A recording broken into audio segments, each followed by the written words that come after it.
Captain America. You and I haven't always agreed. In the past, we were on different sides. But work with me, Sam. The country needs this. You tore the Avengers apart. But I've changed. Really changed. Captain America, help me rebuild the Avengers. Work with me. And if we disagree on a situation, We'll figure it out together. don't test us, Mr. President.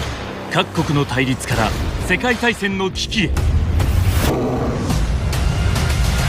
キャプテンアメリカブレイブニューワールド。ओके so Captain America Brave New World को लेकर बहुत सी नई exciting updates आ चुकी हैं। New trailer में हमें red Hulk के नए शॉट्स देखने को मिले हैं। व्हाइट हाउस पूरी तरह से रेड हल्क ने डिस्ट्रॉय कर दिया है एंड टू बी ऑनेस्ट इस वाले शॉट में काफी कुछ नया है, प्लस इससे पुराने दी इनक्रेडिबल हल्क की वाइब्स आ रही हैं। तो चलो हल्क, डूम और बाकी सारी न्यू अपडेट से जल्दी से तुम्हें अवगत करा देते हैं। हेलो मेरे दोस्तों, मेरा नाम है Himanshu, welcome to BuzzBeam. Now first things first, Marvel ने Captain America Brave New World का जो बजट है ना बहुत ही बैलेंस्ड रखा है एंड टू बी एग्जैक्ट वो है $180 मिलियन। यानी देखा जाए तो मार्वल ने इस मूवी में बहुत ज्यादा पैसा नहीं लगाया है, बैलेंस में है। एंड दैट बीइंग सेड, तुम्हें बता दूं कि मूवी में रेड हल्क का स्क्रीन टाइम कोई बहुत ज्यादा एक्सपेक्ट मत करके जाना। रेड हल्क का स्क्रीन टाइम 5 से 10 मिनट्स के बीच हो सकता है। रीजन है हल्क के स्पेशल इफेक्ट्स।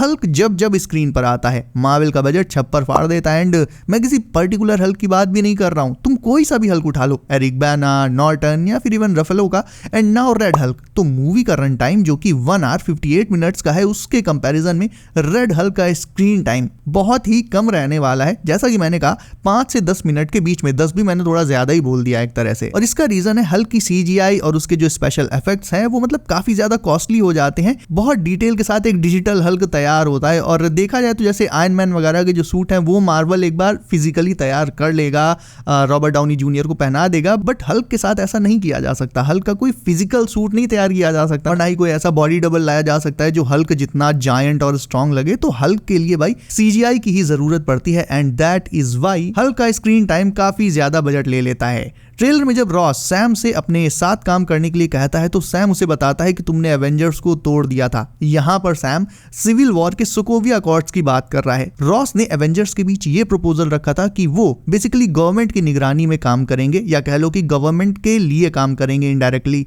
और टोनी एंड स्टीव दोनों इस बात पर डिसएग्री कर गए थे और आगे इस पूरे मैटर ने बैटल का रूप ले लिया था। तो Sam can not trust Thunderbolt Ross. और टेक्निकली देखा जाए तो सिविल वॉर में एवेंजर्स को तोड़ने का जो पूरा प्लान था वो था तो ज़ीमो का, बट स्टिल रॉस का भी उसमें एक डायरेक्ट रोल था, क्योंकि एक पॉइंट पर टोनी कैप्टन से लड़कर नहीं बल्कि बात करके मैटर सॉल्व करना चाहता था। बट थंडरबोल्ट रॉस ने उससे कहा था कि तुम जाकर कैप को अरेस्ट करके मेरे पास लेकर आओ, यानी एक तरह से उसने टोनी को फोर्स किया था। तो देखा जाए तो एवेंजर्स को तोड़ने में ज़ीमो के साथ साथ रॉस भी डायरेक्टली इन्वॉल्व था। इसके अलावा ये मिरर वाला शॉट न्यू है एंड इसके भी बाद ये शॉट भी नया है एंड ये वाला शॉट व्हाइट हाउस का है। बेसिकली इस न्यू ट्रेलर में व्हाइट हाउस के 2-3 शॉट्स दिखाए गए हैं एंड इससे ये क्लियर हो जाता है कि भाई रेड हल्क जो है व्हाइट हाउस को तहस नहस कर देगा। क्योंकि स्टार्टिंग में जो ट्रेलर आया था उसमें इस शॉट में हमें ये तो दिख रहा था कि किसी चीज से व्हाइट हाउस टूट रहा है, बट किस चीज से टूट रहा है ये ट्रेलर में नहीं दिखाता। बट अब क्लियर है कि व्हाइट हाउस को तोड़ने वाला और कोई नहीं, रेड हल्क ही है, बिकॉज यहीं पर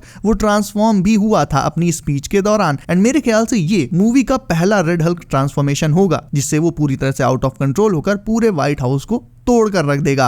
एंड यहाँ पर बैकग्राउंड में हमें व्हाइट हाउस का ही डेब्री भी देखने को मिला है। तो ये मोस्ट प्रोबेबली वही शॉट है जिसमें स्पीच देते देते रॉस हल्क में ट्रांसफॉर्म हो गया था, उसी के जस्ट बाद की आफ्टरमैथ है ये। नाउ एवेंजर्स डूम्सडे में क्रिस इवांस का कैप्टन तो वापस आ ही रहा है, but not as a hero बल्कि as a villain, as a dark version of Captain America, Captain Hydra most probably. और देखा जाए तो इस टाइम MCU में काफी सारे सुपर सोल्जर्स हो गए हैं। OG कैप के अलावा बकी जैसो ने भी हाइड्रा का सुपर सोल्जर सीरम ले रखा है। What kind of super serum did you get? I don't know, regular Hydra.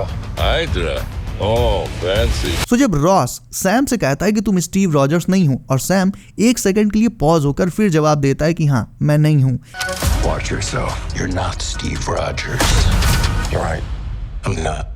इससे ये क्लियर है कि रॉस सैम को यही टॉन्ट मार रहा है कि तुम्हारे अंदर स्टीव जैसी सुपर स्ट्रेंथ नहीं है तो ज्यादा लबर मत करो। And basically captain America Brave New world इस मूवी का पॉइंट ही यही है कि कैसे सैम बिना सुपर सोल्जर सीरम के एवेंजर्स लेवल थ्रेट एके रेड हल्क से निपट पाएगा, वो भी अकेले अपने दम पर। हाँ, ये जरूर है कि उसे बहुत ही तगड़े ब्लैक पैंथर सूट वाले अपग्रेड्स मिलने वाले हैं। उसके सूट में भी उसका सूट भी एक पॉइंट पर ब्लैक पैंथर की तरह काइनेटिक डैमेज को एब्जॉर्ब करके फिर उसे एनर्जी वेव्स के तौर पर रिलीज करेगा दुश्मनों के ऊपर। तो ये एक मेजर अपग्रेड जो है वो उसे मिलने वाला है। फिर भी मूवी का जो पॉइंट है वो ये दिखाना है कि सैम कैसे बिना सुपर सोल्जर सीरम के भी कैप्टन के तौर पर एक वर्दी बंदा है। अब तुम सोचो, ये जो ऑन योर लेफ्ट वाले सीन्स हैं जो स्टीव और सैम के बीच हुए हैं आज तक, Don't say it.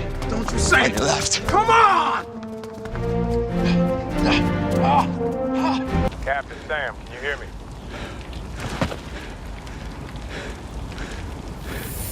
On your left. तो डूम्सडे में जब क्रिस का इविल कैप्टन आएगा तो उसका सैम से भिड़ना तो तय है। एंड यहाँ पर मार्वल एक और फाइनल टाइम, एक last time on your left scene दे सकता है हमें, जिसमें सैम के पीछे से क्रिस इवांस का इविल कैप्टन आएगा और कहेगा on your left. But actual में इस बार वो उसकी मदद करने नहीं बल्कि उसे मारने आ रहा होगा, बिकॉज वो डॉक्टर डूम की टीम में होगा, ईविल होगा। तो ऐसा कोई एपिक ऑन योर लेफ्ट वाला सीन भी हमें डूम्सडे में डेफिनेटली देखने को मिल सकता है। नाउ रॉस ने सैम से ये जो एवेंजर्स की टीम बनाने की बात कही, Captain America, help me rebuild the Avengers.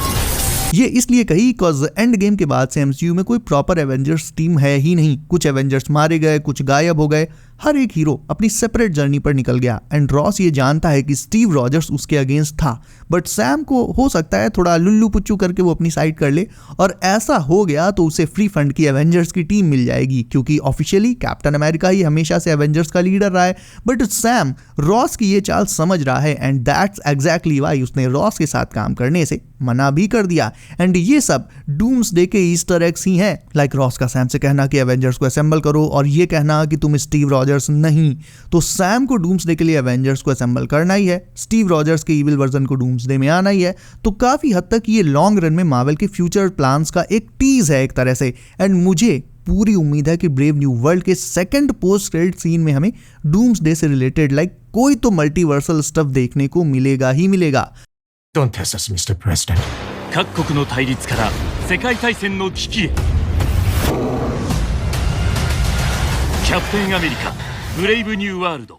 Now trailer के कुछ न्यू शॉट्स में हमें जापानीज प्राइम मिनिस्टर और रॉस के बीच कॉन्वर्सेशन दिखाई गई है, जिसमें जापानीज पीएम बेसिकली रॉस से उन्हें पुश ना करने को कह रहा है। मतलब ये कह रहा है कि हमें और मत उकसाओ वरना हम वॉर छेड़ देंगे तुम्हारे खिलाफ। एंड ये सब कुछ डेड सेलेस्टियल टियामेट की बॉडी में जो एडेमेंटियम है उसकी वजह से हो रहा है, क्योंकि हर एक कंट्री इस एडेमेंटियम पर हाथ साफ करना चाहती है। और हमने ट्रेलर में जापानीज जेट्स को भी देखा है, सैम को एक जेट के विंग्स को कट करते हुए भी देखा है। तो फुल स्केल वॉर तो नहीं, बट हाँ एक छोटा सा बैटल हमें दो कंट्रीज यानी यूएसए एंड जापान के बीच देखने को जरूर से मिलेगा, जिसमें Sam and falcon directly participate भी करेंगे। एंड शुरुआत में मैंने बजट की बात इसलिए करी थी क्योंकि तुम्हें याद होगा aunt-man Quantumania and the Marvels, ये दोनों मूवी प्योर टट्टी थी, फुल ऑन फ्लॉप्स थी। बट इन दोनों का बजट पता कितना था? $300 मिलियन के ऊपर था दोनों का बजट, जबकि ब्रेव न्यू वर्ल्ड का बजट है $180 मिलियन, यानी $200 मिलियन से भी कम। तो मार्वल बेसिकली इस मूवी के साथ कोई चांस नहीं ले रहा है। क्वांटमेनिया और द मार्वल्स इतनी हाई बजट मूवीज होने के बावजूद बुरी तरह से फ्लॉप हुई, एंड इससे डेफिनेटली मार्वल को काफी नुकसान हुआ। तो उसने ब्रेव न्यू वर्ल्ड को लेकर कतई रिस्क नहीं लिया है, बैलेंस्ड बजट में उसने बेस्ट से बेस्ट देने की कोशिश करी है। एंड इतना तो कंफर्म है कि एट द बेस्ट ये मूवी फ्लॉप तो कतई नहीं होने वाली, तुम भी ये बात जानते हो। हाँ, वर्स्ट केस सिनेरियो इसका ये हो सकता है कि ये एवरेज परफॉर्म करे। तो इसे मैं कहूंगा मार्वल की समझदारी कि उसने फालतू में इसमें एक्स्ट्रा पैसा नहीं फंसाया। और हमारे ओजी कैप की भी जो मूवीज थी उनमें से सिविल वॉर को अगर छोड़ दो, क्योंकि उसमें तो बहुत सारे सुपरस्टार्स थे, तो सिविल वॉर को अगर छोड़ दो तो फर्स्ट कैप्टन अमेरिका मूवी यानी फर्स्ट एवेंजर और विंटर सोल्जर, इनका बजट भी $200 मिलियन से कम ही था। स्टिल इन मूवीज ने बहुत बहुत जम के कमाई करी थी। तो सेम चीज अब मार्वल ब्रेव न्यू वर्ल्ड के साथ भी कर रहा है। तो ऑल इन ऑल मुझे ब्रेव न्यू वर्ल्ड से गुड ओल्ड मार्वल वाली वाइब्स आ रही हैं। Audiences are gonna really appreciate bringing it back to old school Marvel. And definitely इस साल की शुरुआत मार्वल एक ब्लास्ट से करने जा रहा है। सो इसमें तुम्हें न्यू एवेंजर्स टीम से लेकर क्रिस इवांस के रिटर्न, वर्ल्ड वॉर हल्क का future and finally Avengers Doomsday से related Easter eggs and teases देखने को मिलेंगे ही मिलेंगे, ये कंफर्म है। और अब तो ज्यादा दिन भी नहीं रह गए, मूवी तो बस आ ही गई है। सो गाइस, तुम्हारे हिसाब से ये मूवी कैसा परफॉर्म करेगी ये मुझे तुम कमेंट करके बताओ। इसके अलावा वीडियो अच्छी लगी तो इसे लाइक करके चैनल कर लो सब, नोटिफिकेशन कॉल पर डालना बिल्कुल मत भूलना ताकि आने वाली नई एमसीयू अपडेट्स तुमसे कभी भी मिस ना हो। सो गाइस, बी सेफ, अपना ख्याल रखिए। आप, मेरा नाम है Himanshu and as always I will see you in next one.